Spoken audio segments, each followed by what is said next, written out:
حضرت علی رضی اللہ تعالیٰ عنہ کا فرمان ہے کہ جس شخص نے ایک فرض روزہ چھوڑ دیا۔ رمضان کو رمضان کیوں کہتے ہیں؟ رمضان کا مطلب ہے جل جانا، کسی چیز کا جل جانا۔ تو رمضان میں جل جانا، اس کا روزے سے کیا تعلق ہے؟ اس کا روزے سے تعلق یہ ہے کہ 360 دن سال میں ہوتے ہیں چاند کے لحاظ سے۔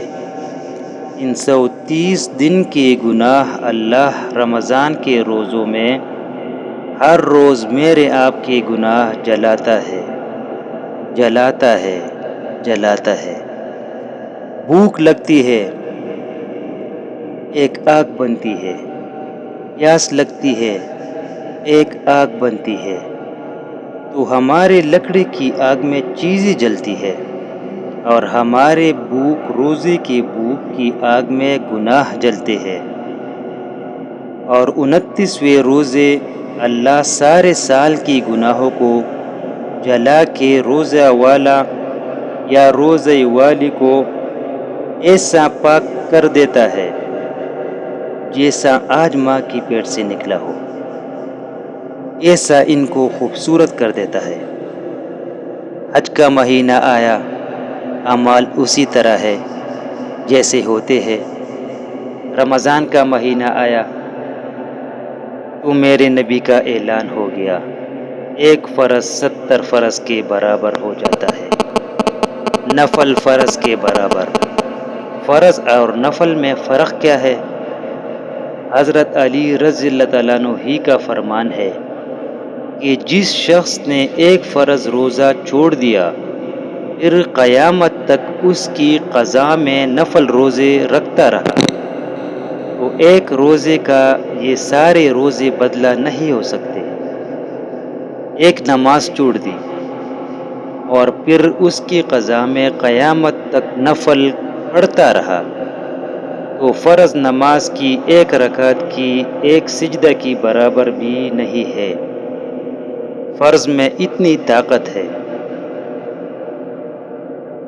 تو اللہ کی رحمت کیسے متوجہ ہوتی ہے کہ رمضان کے مہینے میں اللہ فرماتا ہے کہ میرے محبوب کی امت ہے، ایک فرض کو 70 کے برابر کر دو، اور پھر فرماتے ہیں نفل کو فرضوں کے برابر کر دو، اور پھر فرماتے ہیں جو رات کو تراویح پڑھے گا، دن میں روزہ رکھے گا، آخری رات اسے ایسے دو دونا کہ دو کے پاک کر دوں گا کہ اس کے ذمے گناہ کا ایک ذرہ بھی نہیں بچے گا، سب گناہ اللہ تعالیٰ اس کے معاف فرما دیتے ہیں۔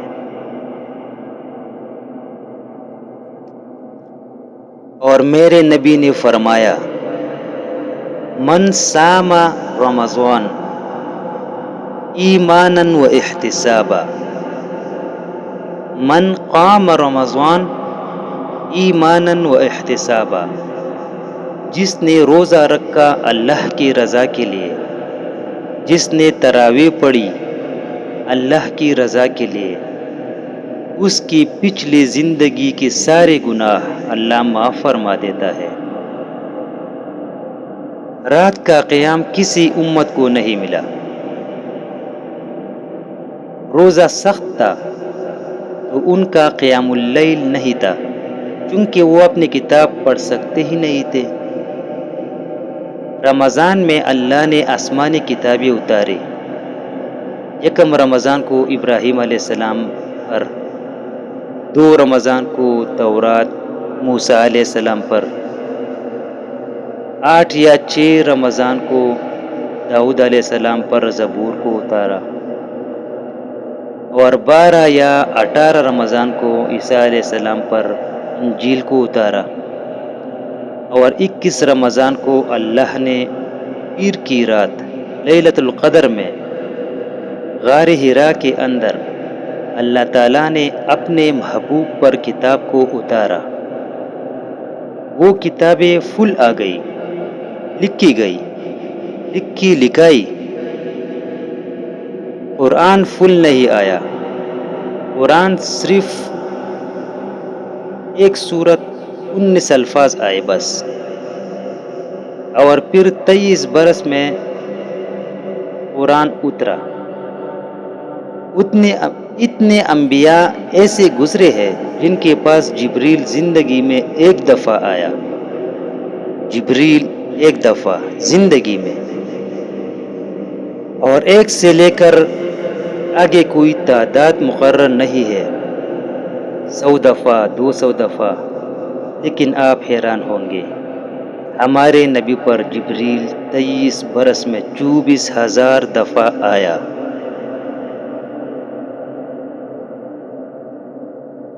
جو ایک عجب العجائب ہے۔ رات کی تراویح، دن کا روزہ، تراویح میں کیا ملنے والا ہے؟ میرے نبی کا فرمان ہے، ہر سجدے پر 1,500 نیکی، ہر سجدے پر 1,500 نیکی۔ تھوڑی اپنی کاروباری مصروفیت گھٹاؤ، اپنی کاروباری مشقت گھٹاؤ، اپنے ملازموں کی بھی مشقت گھٹاؤ، تاکہ وہ تراویح پڑھ سکے، روزہ رکھ سکے۔ اور اللہ کا فضل ہے، ڈھیلے سے ڈھیلا حافظ بھی ہو تو 1.5 گھنٹے میں سارا کچھ نمٹ جاتا ہے۔ اتنے سے ہمت کرو میرے بھائیوں کہ افطاری میں تھوڑا کھاؤ۔ اگر تم پہلوانوں کی طرح شروع ہو گیا تو پھر تو تم سے عشاء بھی نہیں پڑھی جائے گی۔ تراویح تم نے کیا پڑھنی؟ روزہ جسم کی فالتو چیزوں کو جلاتا ہے۔ روزہ ایک قوت پیدا کرتا ہے، ایمانی، شیطان کے خلاف۔ وہ کیسے پیدا کرتا ہے شیطان کے خلاف؟ اللہ تعالیٰ حلال کو بھی حرام کر دیتا ہے۔ جب بیوی کو بھی شہوت سے دیکھنا حرام ہو گیا اور یہ اس پہ قابو پا گیا، تو عورت اوروں کی عزت کو یہ حرام نظر سے کیوں دیکھے گا؟ جب یہ حلال کھانا چھوڑ گیا تو یہ جھوٹ کیوں بولے گا؟ یہ گالی کیوں دے گا؟ یہ غیبت کیوں کرے گا؟ جب یہ کان میں دوائی ڈالنا چھوڑ گیا کہ روزہ ٹوٹ جاتا ہے، تو یہ اوروں کی غیبت کیوں سنے گا؟ اوروں کی برائی کیوں سنے گا؟ جب یہ آنکھ میں دوائی نہیں ڈالتا ہے کہ یہ حلق میں جاتی ہے، وہاں سے وہ پیٹ میں چلی جاتی ہے، روزہ ٹوٹ جاتا ہے، تو یہ ان آنکھوں سے غلط کیوں دیکھے گا؟ تو جب یہ اندھیرے میں بند کمرے میں ٹھنڈا پانی پڑا ہوا ہے اور ہاتھ نہیں لگاتا ہے، اور اللہ پر دھیان اسے یاد ہوتا ہے کہ اللہ دیکھ رہا ہے، نہاتے ہوئے ہونٹ بند کر دیتا ہے کہ کوئی پانی کا قطرہ منہ میں اندر نہ چلا جائے اور میرا روزہ نہ ٹوٹ جائے، خراب نہ ہو جائے، تو یہ جب اللہ کا اتنا دھیان اس کو نصیب ہو جاتا ہے کہ اللہ دیکھ رہا ہے، تو جب وہ اللہ کو اتنا اپنی دھیان میں لے آتا ہے کہ اللہ دیکھ رہا ہے، میں پانی نہیں پیوں گا، اللہ دیکھ رہا ہے، میں بیوی کو ہاتھ نہیں لگاؤں گا، اللہ دیکھ رہا ہے، میں کسی کی عزت پر بری نظر نہیں ڈالوں گا، اللہ دیکھ رہا ہے، میں کسی کی برائی نہیں سنوں گا، اللہ دیکھ رہا ہے، کسی کی برائی نہیں کروں گا۔ تو پھر جب یہ بازار میں جائے گا تو جھوٹ تو نہیں بولے گا، جب یہ تولے گا تو غلط تو نہیں تولے گا۔ ہاں، یہ الگ بات ہے، بعض لوگ رمضان میں جھوٹ چھوڑ دیتے ہیں، اس کے بعد شروع ہو جاتے ہیں۔ بعض لوگ رمضان میں رشوت نہیں لیتے اور بعد میں پھر شروع ہو جاتے ہیں۔ تو چلو شکر ہے، 1 مہینہ تو مسلمان رہتے ہیں۔ اچھا، اس کی وجہ کیا ہے؟ یہ رشوت خور کہتے ہیں کہ رمضان میں نہیں جی، نہیں جی، رمضان میں جھوٹ نہیں بولتا، رمضان میں صحیح تولنا ہے، رمضان میں غلط نہیں تولنا ہے۔ کیوں؟ شیطان قید ہو جاتا ہے۔ رمضان میں نمازی کیوں بڑھ جاتے ہیں؟ شیطان قید ہو جاتا ہے۔ کسی امت کو یہ نہیں ملا کہ رمضان میں شیطان قید کر لیے جائے۔ کسی امت کو ملا کہ رمضان میں شیطان قید ہو جاتے ہیں۔ کسی امت کو یہ نہیں ملا کہ رمضان میں جہنم کے دروازے بند کر دیے جائے۔ اس امت کو ملا ہے کہ رمضان میں جہنم کے دروازے بند ہو جاتے ہیں اور جنت کے دروازے کھل جاتے ہیں۔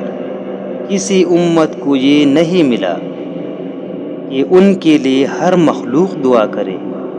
رمضان کے مہینے میں اس امت کو یہ ملا ہے کہ روزہ رکھنے والے کو چیونٹیاں بھی دعائیں کرتے ہیں۔